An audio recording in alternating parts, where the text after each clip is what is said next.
વલસાડનો સોલંકી પરિવાર પ્રતિવર્ષ ફેબ્રુઆરી માસ સુધી અંકલેશ્વર ભરૂચ રોડ પર આવીને વ્યવસાય કરે છે, જેમાં શિયાળાની ઋતુમાં નવસારીમાં એક વિશેષ વાનગી એટલે કે ઉંબાડિયું લોકોને આકર્ષિત કરી રહી છે।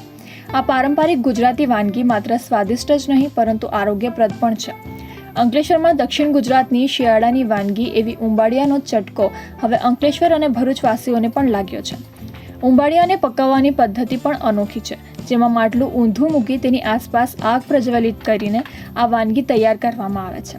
ઉંબાડિયું માત્ર શિયાળામાં મળતી વાનગી છે, જેમાં પાપડી, બટેટા, રીંગણ, શક્કરિયા તથા રતાળું સમારીને લસણ મરચાંની ચટણી સહિતનો સ્વાદ ભેળવીને તૈયાર કરવામાં આવે છે। અંકલેશ્વરના રોડ પર આજ ઉંબાડિયું બનાવવામાં આવે છે। એમાં ગુજરાતમાં દૂર દૂરથી લોકોના સ્વાદ માણવા આવે છે।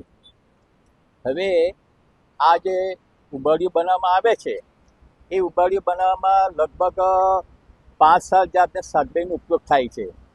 એમાં પહેલું છે બટાકા હોય છે, ત્યાર પછી મકાઈ હોય છે, અને સુરતની પાપડી જે વખણાય છે એ લાવવામાં આવે છે, અને ત્યાર પછી કંદ, એ કંદનો પણ ઉપયોગ કરવામાં આવે છે।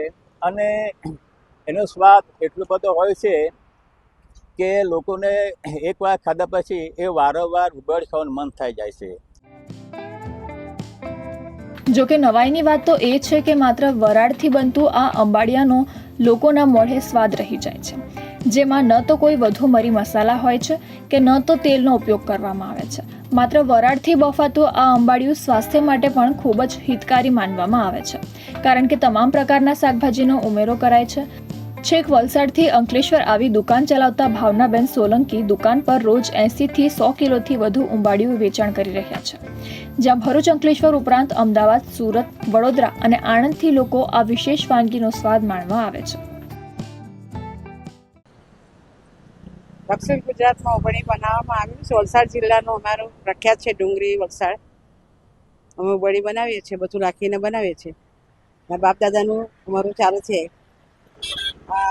એમાં રતાળું, શક્કરિયું, પાપડી, બટાકો, રીંગણ, મકાઈ અંદર માટલામાં ભરીએ ત્યારે અમે પહેલાં કલર લગાવીએ છીએ।